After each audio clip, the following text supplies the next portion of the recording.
Votre programme d'information avec l'UIL, l'Université internationale de Libreville, le fleuron de la formation universitaire en Afrique.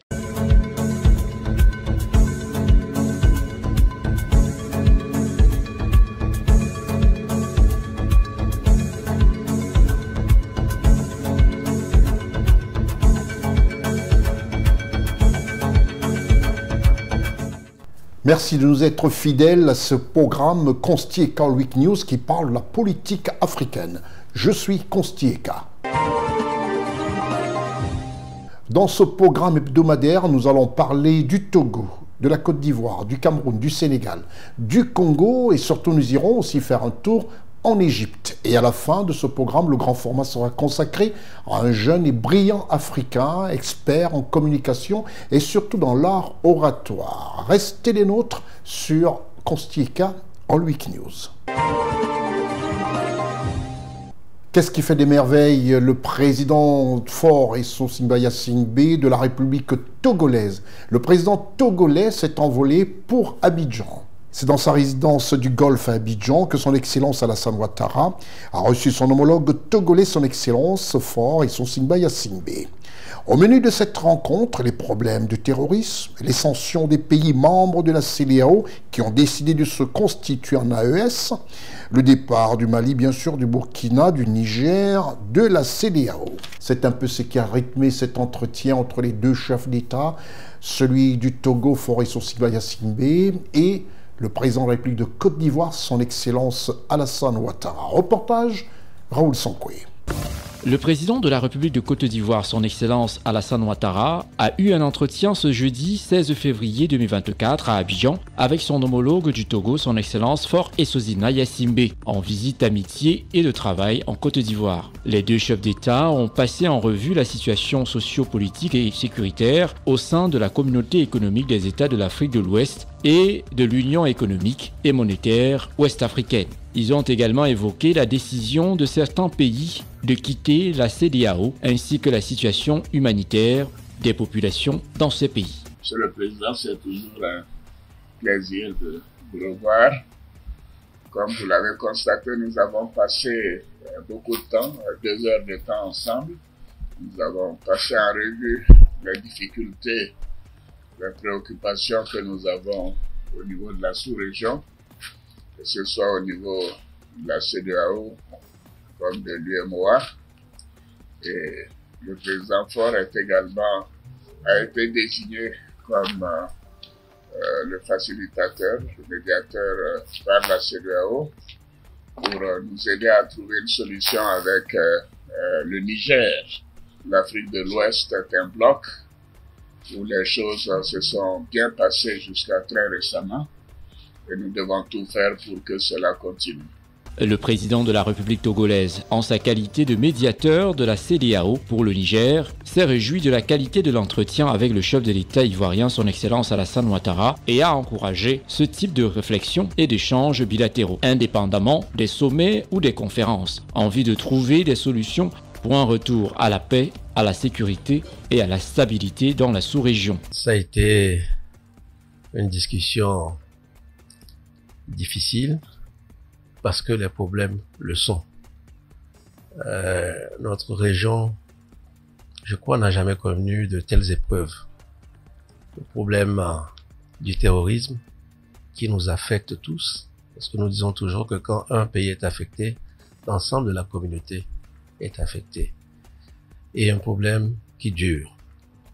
Nous avons des États, un pays qui est sous sanction, d'autres qui sont suspendus et qui font encore face à des difficultés qu'ils connaissaient déjà.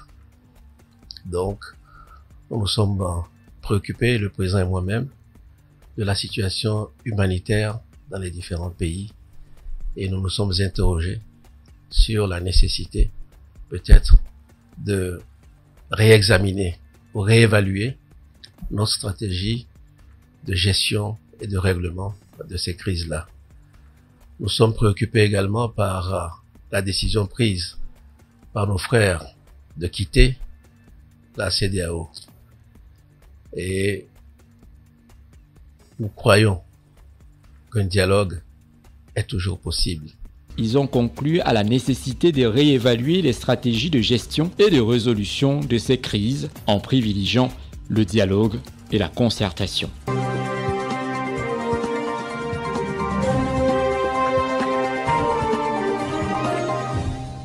Après cette ambiance conviviale entre les deux chefs d'État, même si les problèmes sont cruciaux, on pense aux problèmes du Burkina, du Mali et celui du Niger, nous allons nous rendre en Égypte. L'Égypte où le président de l'Assemblée nationale de Côte d'Ivoire, l'honorable Adama Bitogo, y a séjourné. Le président de l'Assemblée nationale de Côte d'Ivoire, l'honorable Adama Bitogo, a effectué sa première visite en Égypte en qualité de président de l'Assemblée nationale.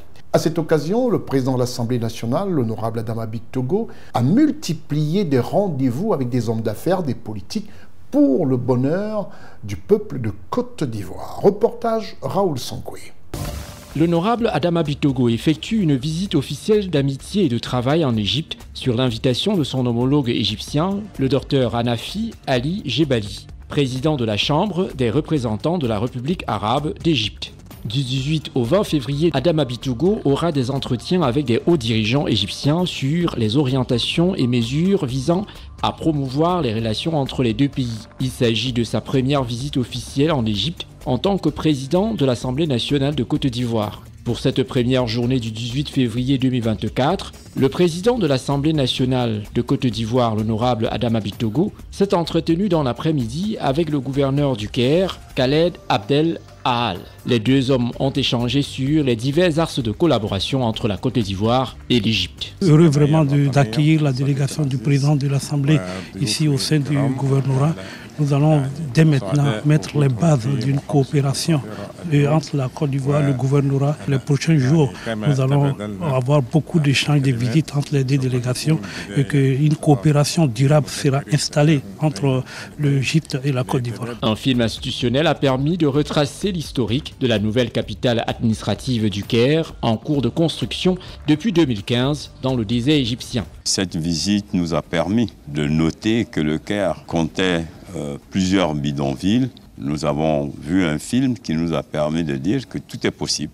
C'est possible donc de recaser les gens, de reconstruire. Ils ont transformé ces bidonvilles en villes modernes, les quartiers en quartiers modernes. Je lui ai aussi promis que j'en parlerai avec le gouverneur du district d'Abidjan parce que dans une concertation permanente et renforcée entre le district d'Abidjan et les communes, nous devons pouvoir donc trouver la solution au problème des bidonvilles. Dans l'optique de renforcer la coopération entre la Côte d'Ivoire et l'Égypte, ainsi que les relations économiques entre les deux pays, le président de l'Assemblée nationale de Côte d'Ivoire a multiplié les réunions avec des investisseurs et plusieurs hommes d'affaires égyptiens. Au cours de cette séance de travail avec les hommes d'affaires égyptiens, il est question de projets d'investissement en Côte d'Ivoire. Nous bénéficions de beaucoup de technologies dans tous les domaines, que ce soit dans le domaine de l'industrie ou du commerce ou de l'investissement. Nous voulons transférer ces expériences de technologie ou cette technologie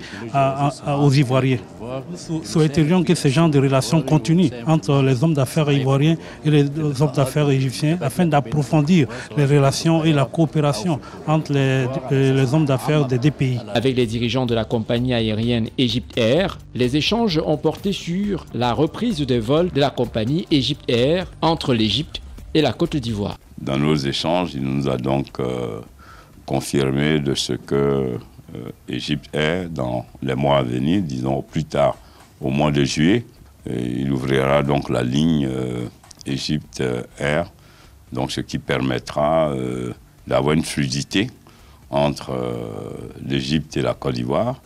Et comme vous le savez, le transport est un vecteur de rapprochement, de renforcement des relations.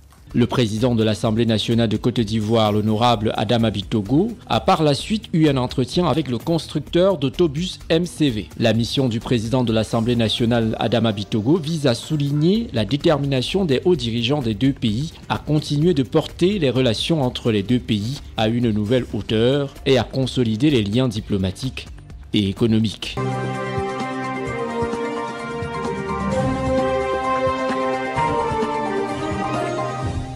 Voilà qui fait plaisir dans la collaboration entre l'Égypte et la Côte d'Ivoire, surtout de savoir que la compagnie égyptaire reprendra bientôt ses vols. Bravo encore et félicitations au président de l'Assemblée nationale, ce qui nous amène au Congo.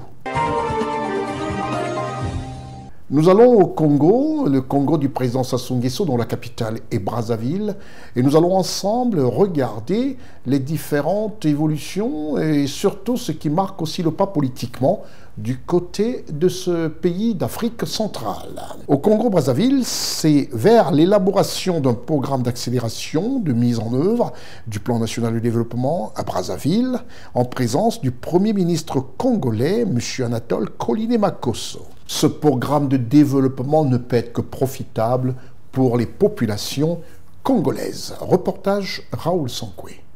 Le 7e séminaire gouvernemental a débuté ce lundi 19 février 2024 à Brazzaville en présence du Premier ministre, chef du gouvernement, Anatole Koliné-Makosso. Le gouvernement entend élaborer un programme d'accélération de la mise en œuvre du plan national de développement 2022-2026 et de la prise en charge des aspirations de la jeunesse sur la base des orientations du président de la République du Congo, son Excellence Denis Sassou Nguesso, a déclaré ce 19 février 2024 à Brazzaville le Premier ministre, chef du gouvernement congolais, M. Anatole Koliné-Makosso. Les orientations du chef de l'État autour desquelles vont se structurer nos débats au cours de ce séminaire portent notamment sur la nécessité d'accélérer la mise en œuvre du plan national de développement 2022-2026.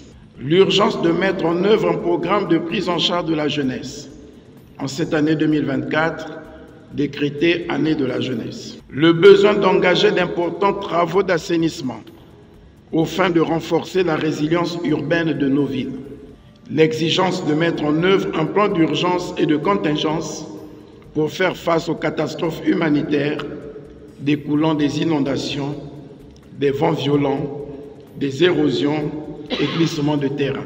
Le Premier ministre congolais Anatole Koliné-Makosso, dans son discours d'introduction, a insisté sur la question de l'employabilité des jeunes Congolais, conformément aux orientations du président de la République du Congo, son Excellence Denis Sassou Nguesso. Sur la base de toutes ces orientations, nous avons à élaborer un programme gouvernemental d'accélération de la mise en œuvre du plan national de développement 2022-2026 et de la prise en charge des aspirations de la jeunesse, dans un contexte marqué par la précarité des ressources, les turbulences inflationnistes et la poursuite du programme avec le Fonds monétaire international qui, en principe, arrive à terme cette année.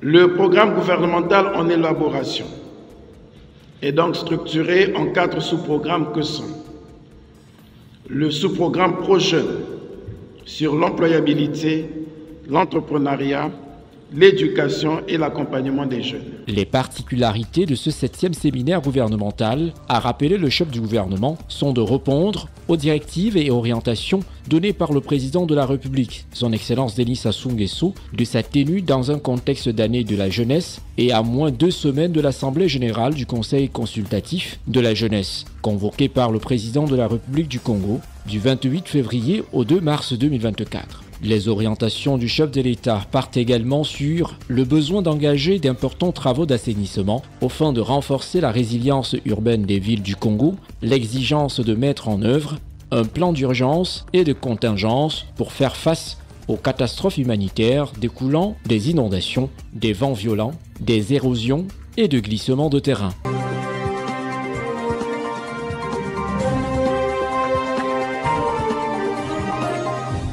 Bravo comme ça au ministre Anatole Koliné-Makosso, Premier ministre de la République congolaise, qui est toujours au four et au moulin pour apporter un bonheur aux populations congolaises. Nous allons au Sénégal. S'il est vrai que le président Macky Sall, président de la République du Sénégal, pour encore quelques semaines, a été une figure de proue dans l'histoire de son pays, le Sénégal, pour avoir marqué par un développement peut-être pas visible pour certains, mais qui restera dans les annales de la République du Sénégal. Le président de la République sénégalaise, son Excellence Macky Sall, a reçu M. Leonardo Santos Simão, représentant spécial du secrétaire général des Nations Unies. Les deux hommes ont eu un entretien chaleureux, comme nous le rapporte ici Raoul Sankoué. Le président de la République du Sénégal, son Excellence Macky Sall, a reçu M. Leonardo Santos Simão, éminent représentant spécial du secrétaire général des Nations Unies et chef du bureau des Nations Unies pour l'Afrique de l'Ouest et du Sahel. Cette rencontre a permis d'aborder en profondeur les questions de paix et de sécurité dans la sous-région ouest-africaine, ainsi que la situation politique au Sénégal et les récentes évolutions politiques nationales. Nous avons salué tous les efforts en marche pour préserver la paix et la stabilité du pays. C'est vrai que la situation est complexe et délicate, mais il faut toujours faire des efforts pour préserver la paix et la stabilité du pays. Le Sénégal, c'est un pays très important, pas seulement pour la région, mais aussi pour le continent, l'Afrique, parce que c'est un pays qui a su toujours à trouver des moyens sages pour surmonter les défis politiques du pays. Et ça inspire d'autres pays, à savoir que c'est toujours possible de trouver des solutions réalistes, négociées pour le développement du pays. Donc nous avons encouragé le président à continuer à faire des efforts pour trouver des formules réalistes, faisibles et dans la loi, dans la Constitution, pour surmonter les difficultés du moment, du parcours. De son côté, le président Macky Sall a réitéré l'engagement inébranlable du Sénégal à renforcer les acquis démocratiques et à garantir le bon déroulement des prochaines échéances électorales dans un esprit de paix et de transparence, conformément aux dispositions de la Constitution sénégalaise.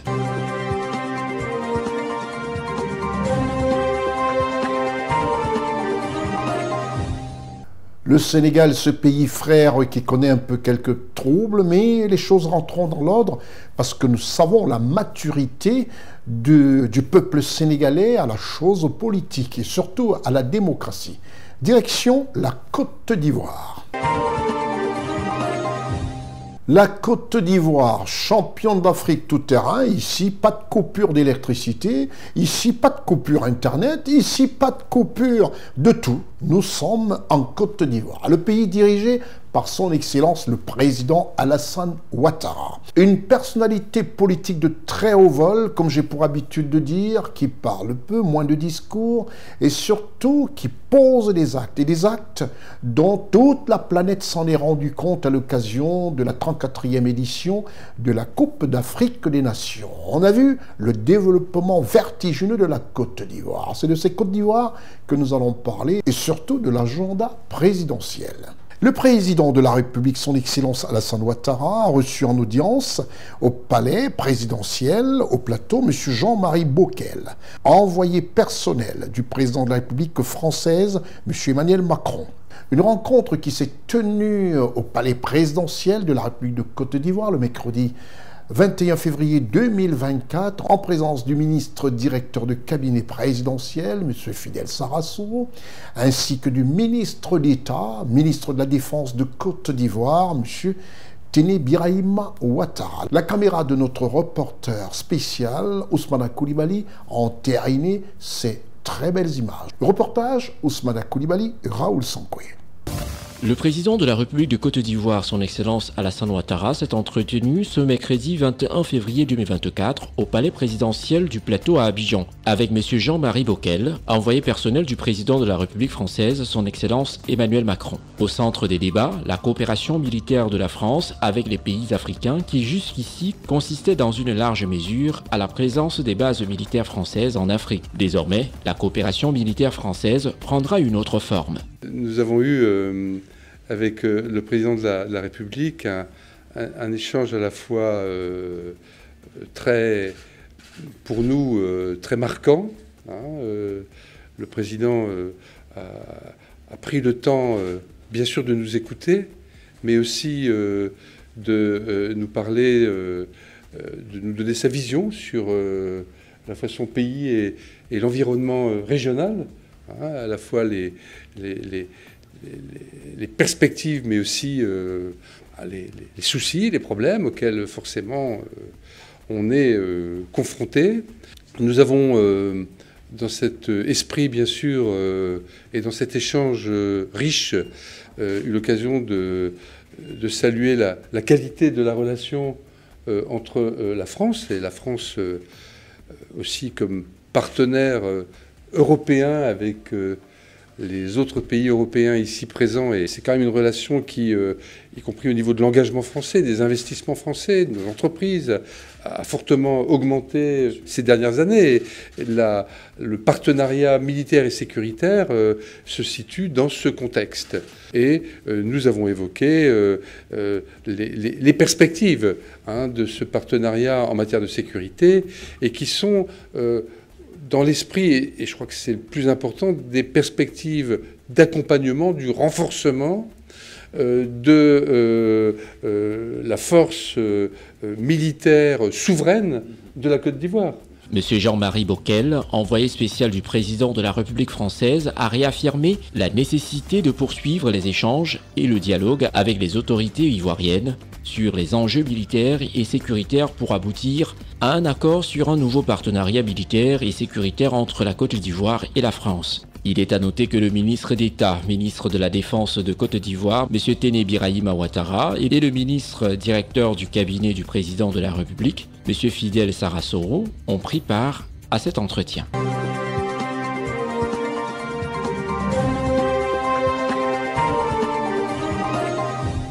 Après cette rencontre de l'envoyé spécial du président Macron en Côte d'Ivoire auprès de son homologue, son Excellence Alassane Ouattara, nous allons faire un tour du côté du Gabon, présidé par le général Oligui Nguema, chef de l'État, président de la transition gabonaise. Le président de la transition, chef de l'État de la République gabonaise, le général Brice Clotaire Oligui Nguema, touche du doigt toutes les réalisations sociales de son pays.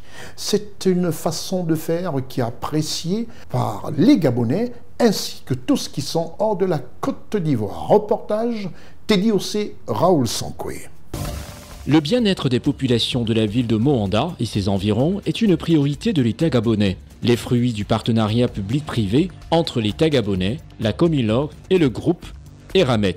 La cité Mingounou a vu le jour. Cette cité est un lotissement entièrement réfectionné et viabilisé par la Comilog. Adduction d'eau potable, fourniture d'électricité destinée au relogement des populations de la zone de la gare ferroviaire de Moanda, non loin des usines du complexe industriel Moanda et du complexe métallurgique de la même ville. La cité Mingounou compte un peu plus de 2 km de voirie en pavé, 66 villas F3, ainsi que le premier orphelinat de la ville, avec une capacité de 50 pensionnaires, en plus des espaces de sport et de loisirs. Le président de transition, chef de l'État de la République du Gabon, le général Brice Clotaire Oligui Nguema, a procédé à la remise symbolique des clés aux populations relogées, qui voient indiscutablement leur quotidien se transformer. La RSE, donc la responsabilité sociétale et environnementale, est au cœur du modèle d'Eramet et au cœur du modèle de Comilog. Et nous sommes prêts à continuer à investir dans le manganèse, dans le transport, à investir aussi dans les communautés, dans l'avenir. Et nous sommes prêts à le faire en partenariat avec notre partenaire historique qui est l'État gabonais. Le chef de l'État de la République du Gabon, le général Brice Clotaire Oligui Nguema, a également visité l'usine 3L des pavés de Koanda, un projet structurant à fort impact social. Cette unité de production de pavés sert à revêtir les routes secondaires de la ville. Une réalisation communautaire et sociale qui contribue à lutter efficacement contre le chômage des jeunes. En plus, l'unité produit également des briques industrielles, des bordures ainsi que des cunettes. Je marque mon sentiment favorable quant à cette initiative, jamais réalisée par le passé. Dans l'intérêt de la ville de Moanda, de l'ensemble du Haut-Ogooué, et de tous les Gabonaises et Gabonais, je souhaite longue vie à la coopération entre le Gabon et le groupe Eramet. Pour ce que vous faites, pour l'emploi de nos jeunes et pour que la ville de Mwanda, comme me l'a dit le député Awassi, ville des oiseaux, ville de l'amour, retrouve son charme. Plusieurs projets financés par le fonds RSE ont également vu le jour grâce à la signature de l'Addendum ainsi que de la convention minière entre l'État du Gabon et la Comilang.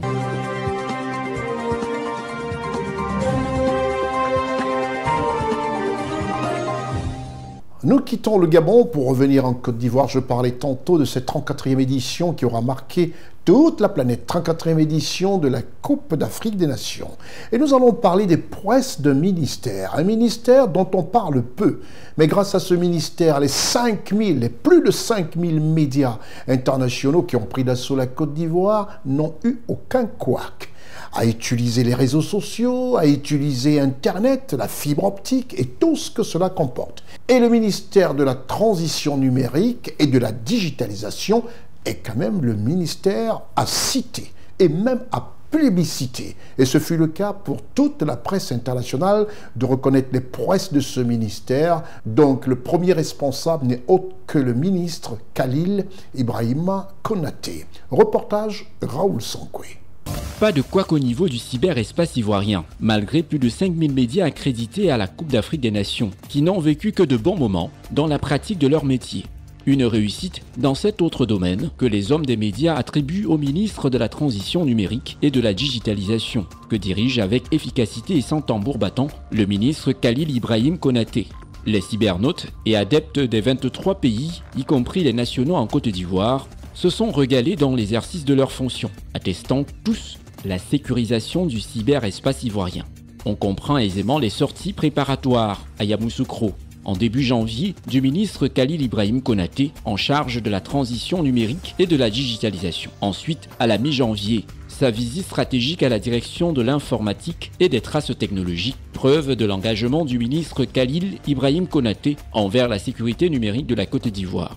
Cette visite aura permis au ministre de la Transition numérique et de la digitalisation de prendre le pouls de l'environnement de travail et à identifier les soutiens supplémentaires qu'il pourrait apporter au renforcement efficace opérationnel de la DIT. Le ministre Khalil Ibrahim Konaté a exprimé lors de cette visite stratégique son impression face à l'utilisation des technologies avancées telles que la vidéosurveillance, l'intelligence artificielle, le big data.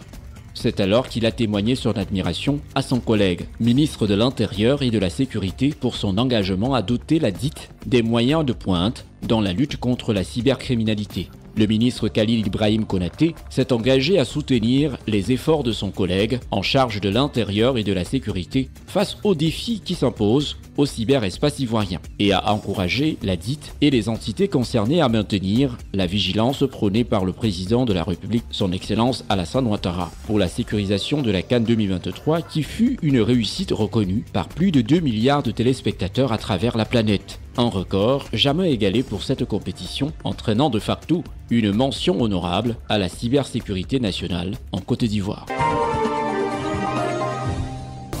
Le président de la République de Côte d'Ivoire, son Excellence Alassane Ouattara, a présidé ce jeudi 22 février 2024 une réunion du Conseil national de sécurité consacrée à la situation sécuritaire générale sur l'ensemble du territoire national et sur le bilan de la sécurisation de la 34e édition de la Coupe d'Afrique des Nations de football.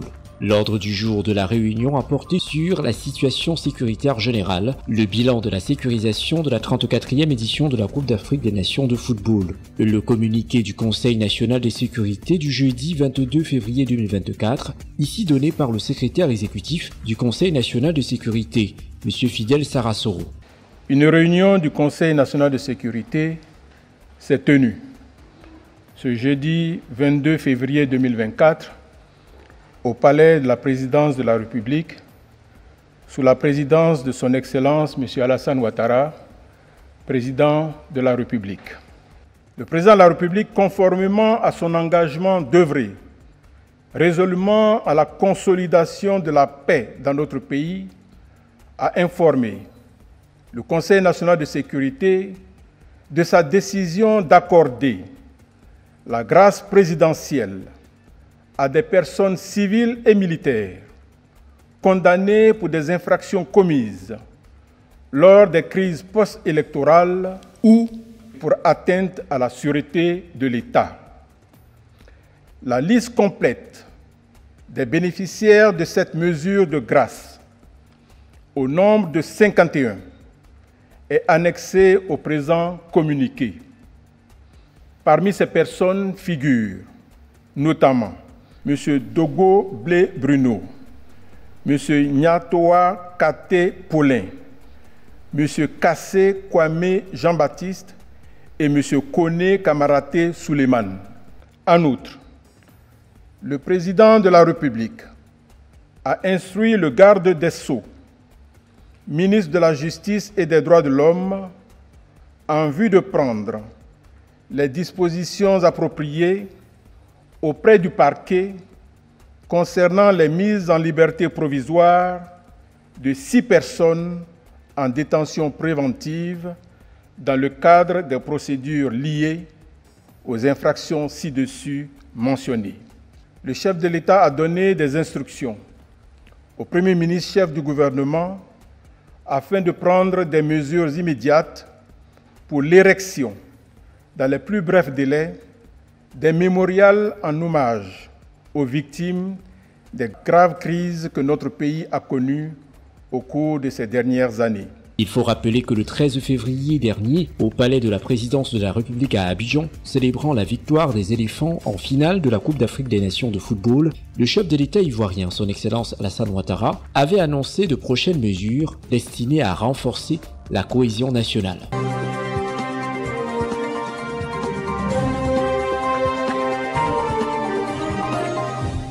Voilà, quand un pays se porte bien, quand un pays a à la tête un homme aguerri aux préoccupations du modernisme, un homme aguerri aux préoccupations de son peuple. Le président Alassane Ouattara ne pose que des actes reconnus par tous. Et c'est l'émancipation ou encore l'émergence de la Côte d'Ivoire qui se dessine comme ça au jour le jour pour le plaisir de tous les habitants de la Côte d'Ivoire et pour le plaisir de ceux qui décident de venir ou s'installer en Côte d'Ivoire ou encore de prendre des vacances. On se retrouve juste après la réclame où nous faisons un pan d'honneur à notre partenaire officiel, l'UIL. L'Université internationale de Libreville, reconnue d'utilité publique grâce à son partenariat avec l'État, est un établissement privé d'enseignement supérieur à vocation scientifique et technologique composé, entre autres, de l'École polytechnique de Libreville, de la Faculté de droit et des sciences politiques, de l'Institut international de recherche biomédicale et biotechnologie, de l'Institut supérieur de gestion et d'économie appliquée. Et sa toute nouvelle école de médecine et de pharmacie. Son ouverture sur le monde du fait de ses partenariats avec les prestigieuses universités et institutions internationales lui permettent de s'arrimer à plusieurs systèmes de formation et de délivrer des diplômes reconnus. DUT, licence, ingénieur, master recherche et professionnel, exécutive MBA, doctorat. Venez vous former à l'exécutive MBA de l'UQAM Canada au métier de l'économie, gestion, du droit et de la science politique de l'industrie médicale et pharmaceutique. Devenez technicien supérieur ou ingénieur à l'Université internationale de Libreville, le fleuron de la formation universitaire en Afrique.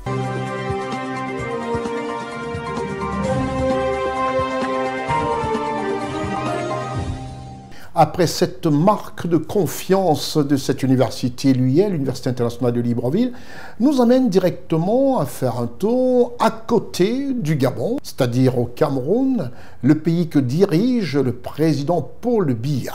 Dans ce Cameroun, rien de plus normal que de parler du bilinguisme et de dire voilà des futurs étudiants de l'université à côté, l'Université internationale de Libreville. Nous allons parler du bilinguisme parce que le Cameroun est un des pays d'Afrique où le bilinguisme est de facto imposé aux populations, à savoir le parler français et le parler anglais. Voilà comment est-ce que notre caméra, celle de Stéphane Négou, a traîné un tout petit peu à travers cette manifestation qui célébrait le bilinguisme dans ce pays d'Afrique centrale. Le reportage, Raoul Sankoué. La cérémonie de clôture des festivités marquant la 22e édition de la Semaine nationale du bilinguisme a eu lieu ce 2 février 2024 à l'école maternelle et primaire bilingue Gateway, située à Bonabéry, dans le 4e arrondissement de la ville de Douala, capitale économique du Cameroun. Une cérémonie placée sous le haut patronage du gouverneur de la région du littoral, représenté par le secrétaire général des services du gouverneur, accompagné du délégué régional de l'éducation de base, du maire de la dite commune et de plusieurs autres personnalités. Après le mot de circonstance de la promotrice de Gateway Bilingual Nursery and Primary School, l'occasion a été donnée aux jeunes écoliers de meubler cette 22e édition de la Journée nationale du bilinguisme par des danses traditionnelles, des sketchs, des poèmes, des débats sur le rôle du digital dans la promotion du bilinguisme, mais pas que. Les jeunes élèves venus des autres établissements scolaires se sont prêtés au jeu de la présentation d'un journal télévisé bilingue. Gateway Bilingual Nursery and Primary School Bonabéry today hosts the closing ceremony of the 22nd edition of bilingualism. La vie chère au Cameroun, le gouvernement conjugue les efforts pour subventionner les prix des produits alimentaires et pétroliers. En éducation, le ministre de la fonction publique et de la réforme administrative et le ministre de l'éducation de base lancent un recrutement des instituteurs. En sport, la Coupe d'Afrique des Nations CAN 2023 34e édition se joue en Côte d'Ivoire. 29 January at Government High School Dochem, in the presence of the regional delegate of secondary education, Madame Dengue Eboa, and the regional delegate of basic education, Monsieur Dieudonné Ivan. Adossé sous le thème bilinguisme, vecteur de digitalisation des enseignements pour la promotion des valeurs civiques et morales dans un Cameroun pacifique et émergent. Cette cérémonie de clôture des activités du bilinguisme a été l'occasion pour le gouverneur de la région du littoral de saluer les efforts des différents établissements scolaires œuvrant pour la promotion du bilinguisme. Comme vous l'avez constaté, nous sommes ici pour clôturer la semaine du bilinguisme dans notre région. Si vous voulez savoir pourquoi le gouvernement insiste, parce que ça fait partie de nos origines. Un Camerounais doit être en principe bilingue. Deuxièmement, c'est la très haute volonté du président de la République, son Excellence Paul Biya, qui a appelé de tous ses voeux que tous les Camerounais, du nord au sud, de l'est à l'ouest, et particulièrement dans notre région du littoral, doit être parfaitement bilingue. Donc c'est le lieu pour nous d'appeler, d'attirer l'attention surtout des enseignants et insister davantage sur le bilinguisme dans nos établissements. Et nous avons aussi saisi l'occasion pour appeler les parents à commencer dès la fondation. Pour le délégué régional de l'éducation de base, cette journée a permis d'apercevoir les efforts des écoles maternelles et primaires à mettre en application les directives du chef de l'État afin que les jeunes qui feront le Cameroun de demain puissent parfaitement s'exprimer en français et en anglais. C'est donc à ce juste titre que les élèves et les enseignants s'exprimant parfaitement dans les deux langues nationales ont reçu des mains du représentant du gouverneur de la région du littoral des distinctions particulières. Des distinctions qui honorent la promotrice de Gateway Bilingual Nursery and Primary School de Bonabéry. In a bilingual country, that's why we're even celebrating today. We're celebrating bilingualism, and that's why today at Gateway, which is a bilingual school, we are closing the ceremony. It is important for us to celebrate this day because Cameroon is a bilingual country. We speak English and French in Cameroon, and so it is important for us, educationists, to teach our two cultural languages. Le chant de l'hymne au bilinguisme a donné le ton de fin de cette autre édition du bilinguisme qui invite les citoyens camerounais à mettre le digital à contribution dans la maîtrise parfaite des deux langues nationales, le français et l'anglais.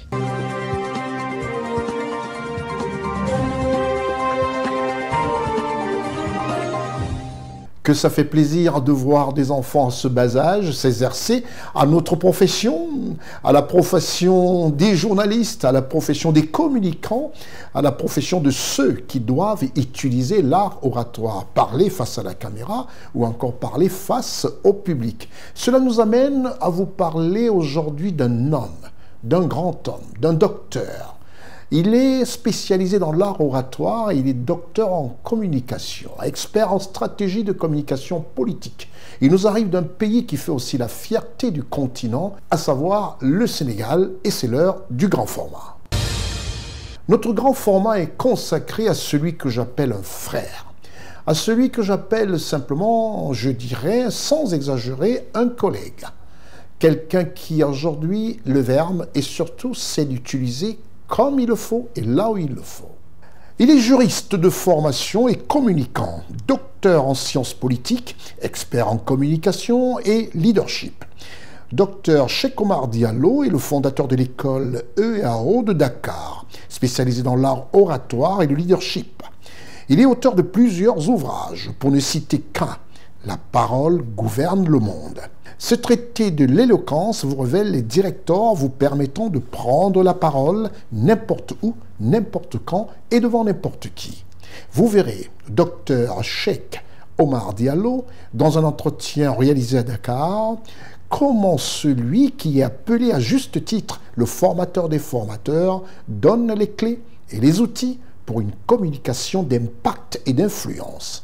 Tout de suite, direction Dakar pour rencontrer ce jeune brillant, éloquent et qui doit aujourd'hui devenir un repère pour nombreux jeunes qui aimeraient apprendre l'art oratoire, pour nombreux politiques qui n'ont pas la maîtrise de l'art oratoire, bref, un Africain digne de ce nom dont les origines se trouvent au Sénégal. Docteur Cheikh Omar Diallo est notre invité dans le grand format. 3 coups de Kong, EAO. 1, 2, 3, parlez. Bienvenue, cher monsieur, vous êtes à l'école d'art oratoire et de leadership. Je vous écoute avec toute l'attention et à tympan total. Pourquoi écrire un livre sur la prise de parole en public? Et pourquoi avez-vous intitulé votre troisième ouvrage « La parole gouverne le monde » ? Parce que écrire, c'est une autre façon de continuer à prendre la parole en public. Aussi simple que cela. Et j'ai compris qu'il fallait condenser l'expérience de plus de 5000 orateurs, expérience pratico-pratique, à travers un livre qui s'appelle « La parole gouverne le monde ». Effectivement, la parole est un enjeu de société. Effectivement, la parole, la communication orale est une compétence technique fondamentale pour tout leader, tout manager, mais quelles que soient les sphères de la société. La parole est un tout, elle est en tout, elle est dans tout, elle est au commencement de tout, elle est à la fin de tout, alors la parole gouverne le monde. Quand vous allez aux Nations Unies, ils ne sont pas en train de jouer au football comme les éléphants de Côte d'Ivoire, hein. Ils sont en train d'échanger, de discuter.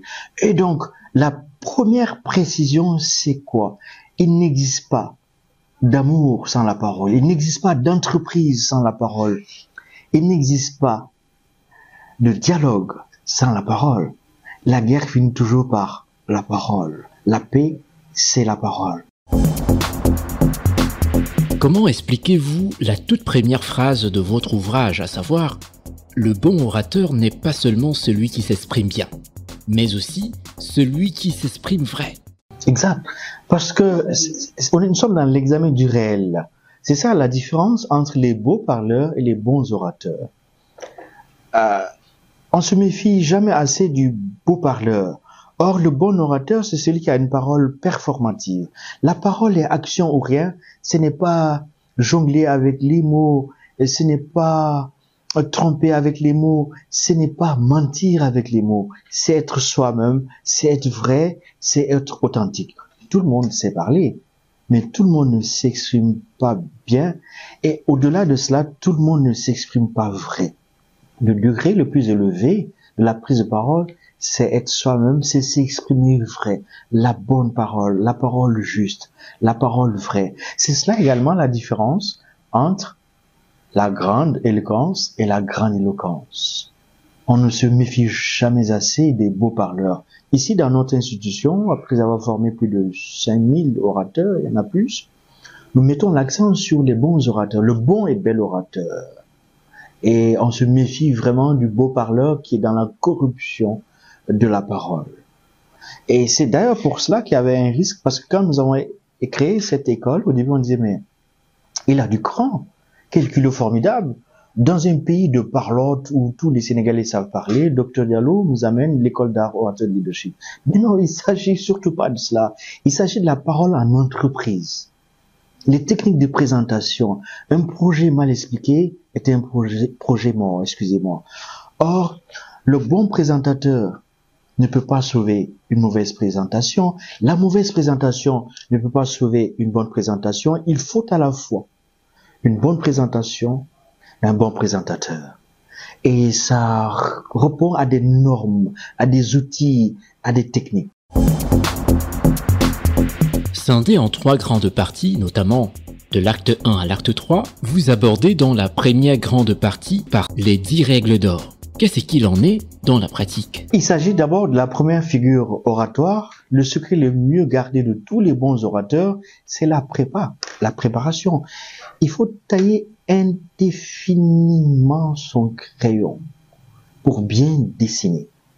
Et c'est pareil, celui qui oublie de se préparer doit se préparer à se faire oublier. Abraham Lincoln, 16e président des États-Unis, celui qui a vécu la pire crise constitutionnelle, morale et militaire lors de la guerre de sécession, a sorti une phrase extraordinaire. Si j'ai 5 heures pour couper un arbre, j'en prendrai 4 pour aiguiser ma lame. C'est pareil dans la prise de parole. Il faut vraiment se préparer, commence fort, finit fort. Le début, le milieu de discours, la fin. Même improviser ne s'improvise pas. La parole peut être à la fois une arme nucléaire, elle peut être aussi une munition, elle peut être également un bouquet de fleurs. La parole est d'ailleurs la seule arme utilisable en entreprise pour convaincre, persuader, dissuader, impulser, diriger et opérer de profonds changements. Mais nous l'utilisons quelquefois mal, quelquefois de façon rudimentaire et approximative. Prendre la parole en public, c'est totalement différent de s'exprimer en famille ou en bilatéral ou au téléphone. Ça demande un ensemble de techniques et d'outils que nous appelons la prise de parole en public. Docteur, qu'est-ce que vous entendez par cette première règle qui dit « Ton attaque et ta chute, tu mémoriseras ». Il faut, dans la prise de parole, commencer fort et finir fort. Il faut surtout éviter de faire ce que Jean-Jacques Rousseau, qui était amoureux de Madame de Warrens quand il était à fleur d'âge, quand il avait 15-16 ans, et donc Madame de Warrens était plus âgée que lui. Alors, comment il faisait? Il commençait à parler sans savoir ce qu'il va dire, et il finissait de parler sans savoir ce qu'il a dit. C'est pour ça que dans l'art oratoire, la première petite phrase est la plus importante. Bien commencer son discours, c'est avoir confiance en soi, c'est déjà préparer les esprits à vous écouter, et bien terminer, c'est tout aussi important, parce que c'est le moment où vous pouvez complètement implémenter ce mot que j'aime pas beaucoup, vous pouvez loger et verrouiller votre discours. Donc les 2 moments les plus forts, c'est le début du discours où l'auditoire peut décider de façon subjective d'aimer votre voix, votre regard, votre look, votre rhétorique du vêtement ou pas du tout. Donc c'est très important de savoir par où vais-je commencer, par où vais-je terminer. Comment expliquez-vous la 2e règle d'or, à savoir « Ton discours, toujours tu répéteras ». Parce que la répétition est le secret le mieux gardé de tous les bons orateurs. Il faut répéter son discours. Dans ce livre, j'explique comment Abdoulaye Wade, Macky Sall, Barack Obama, Alassane Ouattara, Thomas Sankara préparent leur discours. Il faut tailler son crayon de façon efficace pour bien dessiner. Et celui qui oublie de se préparer doit se préparer à se faire oublier. Même improviser ne s'improvise pas. La préparation du discours, déjà, ça vous fait baisser le stress, le trac, et ensuite, ça vous permet d'être dans la maîtrise. Prendre la parole est la chose la plus difficile au monde. Après la peur de mourir, la peur de prendre la parole. Donc, elle est très difficile. C'est pour cela que l'excès de confiance et le doute sont les deux ennemis qui paralysent la prise de parole en public. En 3 ou en 4 points, ton discours tiendra. Il s'agit de structurer son discours. Vous savez, le Pep Guardiola de la prise de parole en public, l'inventeur même de cette science de façon calibrée, s'appelait Aristote. Il a inventé le l'éthos, le logos et le pathos. L'éthos, c'est la qualité de la personne qui parle. Qui es-tu, camarade, toi qui parles? Ça, c'est réglé. Je parle parce que je suis expert en droit, en sciences politiques, en communication. Exemple. Après, il y a le logos. Le logos, c'est la logique, la crédibilité, la structure du discours. Vous voyez, ce n'est pas le fil conducteur qu'il faut perdre. C'est le fil conducteur qu'il faut garder. Alors, dit autrement, ce ne sont pas les perles qui font le collier, mais le fil. Le fil conducteur, c'est ça le logos. Et enfin, il y a le troisième point qui est le pathos. Le pathos, c'est l'émotion, la prosodie, l'intonation que vous mettez dans le discours. Et vous savez, l'émotion, c'est pas simplement les pleurs, le rire, c'est la force des sentiments et des couleurs que vous pouvez mettre dans chaque phrase et dans chaque mot. Et c'est pour cela qu'on vous dit également que l'émotion est le virus le plus rapide au monde. Alors il faut structurer son discours en 2, 3, 4 points, parce que comme disent les Grecs, qui savaient tout ou presque tout, à 4 commence l'infini. Si vous dites, je voudrais articuler mon discours sur 3 points. Je voudrais axer mon intervention sur 4 points. Déjà, vous êtes discipliné, vous structurez et organisez vos idées. Mais si vous dites, Monsieur le Président, Alassane Ouattara, avec votre permission, je voudrais raconter l'épopée des lions en 7 points. Le président Ouattara, qui est bourré d'humour, il va dire, Monsieur Plou, vous avez 17 points, vous en avez que 5 déjà. Vous êtes fatigué de marquer des buts, vous avez mélangé les pinceaux. C'est pour cela que il faut structurer sa pensée, 2, 3, 4 points maximum. Des temps de silence, souvent, tu marqueras. Chers éléphants, lors du premier match, vous nous avez fait honte. Chers éléphants, lors du dernier match, vous nous avez fait honneur. Les derniers étaient les premiers. Vous voyez, j'ai observé des moments de silence, ça a tout changé. En revanche, si je n'observe pas de silence, un ministre qui exécute, ordonne, comme c'est le cas en ce moment au Sénégal, la libération des prisonniers politiques. Libérer, pas ennemi. Vous voyez ce que ça fait? Il faut le libérer, c'est pas un ennemi. Libérez pas, ennemi. Ne le libérez pas, c'est un ennemi. Si vous n'arrivez pas à observer des temps de silence, celui qui doit exécuter cet ordre-là est dans une confusion. Si vous n'êtes pas dans la clarté de la définition de vos propos, la virgule est donc un mot qui change tout. Napoléon, il disait « tuer, pas ami ». Quand je dis « tuer », pause, pas ami, je viens de tuer 1000 personnes. Mais quand je dis « tuez pas, ami », je viens de sauver 1000 personnes. Alors, c'est pour cela que la prise de parole a un double moteur, c'est le silence et la respiration. Le silence, imposer son silence dans le discours, c'est tout imposer, c'est s'imposer tout simplement. Les gens ont peur du silence dans la prise de parole. Attention, il y a une différence entre le silence d'hésitation et le silence d'autorité. Le silence d'hésitation, c'est n'est-ce pas? Donc, le silence d'autorité, c'est volontairement s'arrêter de parler quelques secondes, comme c'est le cas. Dans les yeux, tu regarderas le public. Oui, parce que ça s'appelle prise de parole en public. Dans la prise de parole en public, le regard, c'est le pouvoir. vous ne les regarderez pas, qu'ils vont commencer à vous ignorer. Le fil conducteur entre l'auditoire, entre le public et vous, c'est le regard. Le regard exprime ce que les mots ne peuvent faire. La puissance du regard. Il y a des regards fertiles, conquérants, futiles, hésitants, faux, louches, clairs, conquérants, démocratiques. Tout cela, on mesure la force de votre conviction à travers le regard. Si vous baissez les yeux quand vous prenez la parole en public, ce n'est plus une prise de parole en public, c'est avec soi-même.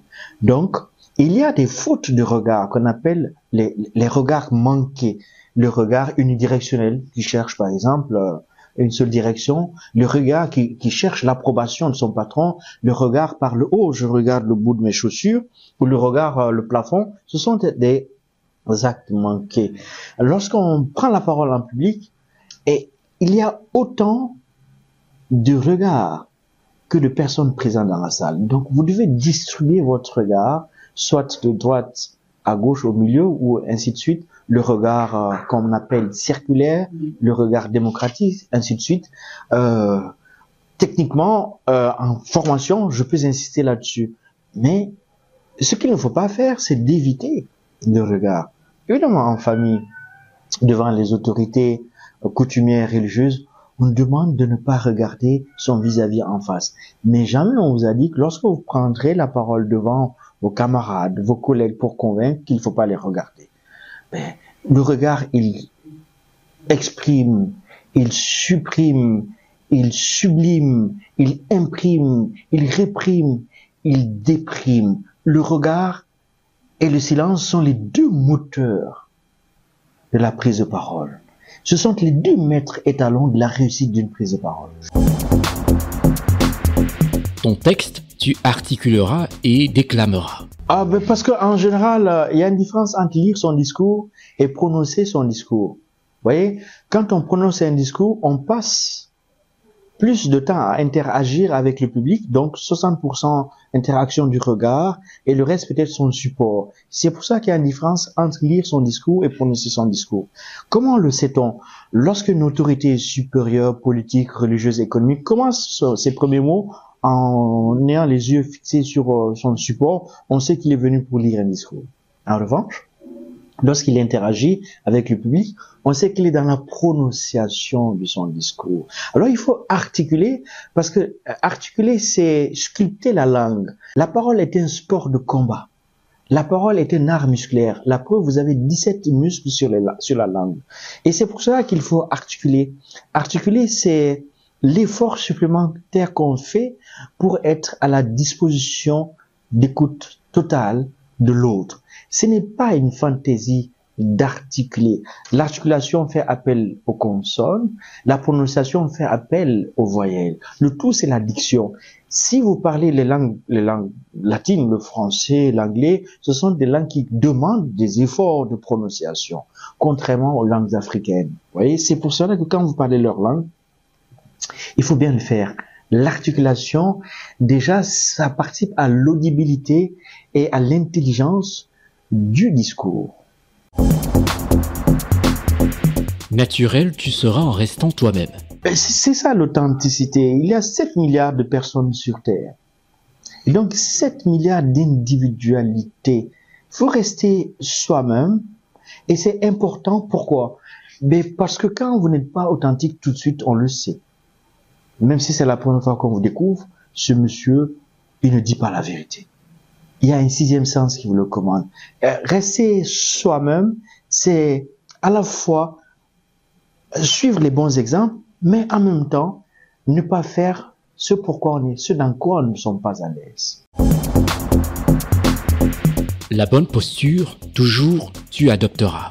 La posture, c'est parce que c'est le corps qui fait vivre le langage. Vous voyez, la posture, la verticalité, debout. Là, je suis debout dans ma prise de parole. Ça commande un ancrage au sol, les épaules qui tombent juste et le regard. Ça s'appelle la posture d'excellence ou la verticalité. C'est stratégique dans la prise de parole. Il y a également la posture assise. Il y a une manière de s'asseoir et cette posture d'excellence pousse les autres à vous voir, à vous entendre, à vous écouter et à vous comprendre. La prise de parole, comme disent les Grecs, le kéros, c'est d'abord être vu, ensuite être entendu et après être compris. Donc, c'est la science du maintien. L'élégance dans les petites choses, c'est la grâce. Mais dans les grandes choses, c'est de la noblesse. Et ça s'appelle la posture d'excellence. Alors quand vous voyez la différence entre quelqu'un qui vous tue, qui est cassé comme ça devant une prise de parole, et le mec qui ressort toute sa stature, sa splendeur, sa verticalité, son excellence.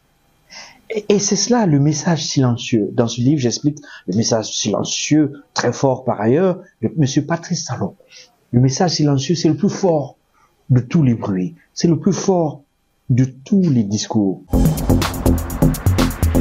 Ton corps et ton esprit, tu impliqueras. La communication non verbale ou la synergologie, qui est la science du corps dans la prise de parole, est redoutablement efficace parce que quelquefois vous emportez l'addition sans rien dire. C'est d'ailleurs le début du charisme. Ton sujet, enfin, toujours, tu maîtriseras. Possède ton sujet et les mots viendront après. Il faut posséder son sujet, il faut maîtriser son sujet. Sinon, on ne peut pas être éloquent si on n'a rien à dire. Impossible. Et enfin, pour ceux qui nous écoutent, qui sont des gens réservés et timides, sachez que Montesquieu était le plus grand timide au monde. Le plus grand fléau de ma vie, c'est la timidité, disait Montesquieu. Montesquieu, professeur de sciences politiques, le précurseur de la pensée sociologique, celui qui a dit que le pouvoir corrompt, le pouvoir absolu corrompt absolument, le pouvoir rend fou. J'ai envie d'ajouter, c'est pour ça que les fous ne rendent jamais le pouvoir. Alors plus sérieusement, Montesquieu, Mark Zuckerberg, Steve Jobs, bon, les capitaines des 3 pays, le général Tiani, le capitaine Ibrahima Traoré et le colonel Assimi Goïta, Macky Sall, Ousmane Sonko, Vladimir Poutine, Sadio Mané, sont des gens qui sont réservés. Comme quoi, les timides et les réservés gouvernent le monde. La timidité et la réserve vient d'abord d'un tempérament personnel inné, ou alors une sorte d'éducation trop stricte, ou des parents surprotecteurs. Et donc, en général, chez ces personnes réservées et timides, la prise de parole, quel supplice. Et ils développent plus de stress et de trac que les autres. Mais lorsqu'ils arrivent à avoir les techniques, à posséder les 10 règles d'or, ils peuvent prendre la parole n'importe où, n'importe quand et devant n'importe qui. Et mon dernier mot, en matière d'éloquence et de leadership, il n'y a pas de destin tout tracé. À force de travail, les uns et les autres peuvent arriver au même niveau.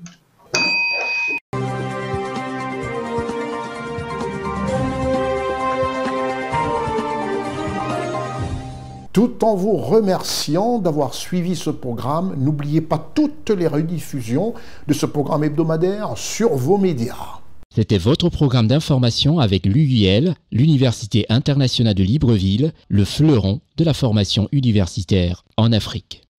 N'oubliez pas de suivre vos rediffusions sur vos différents médias et sur www.cnntv.ci. Je suis Consti Eka, au revoir.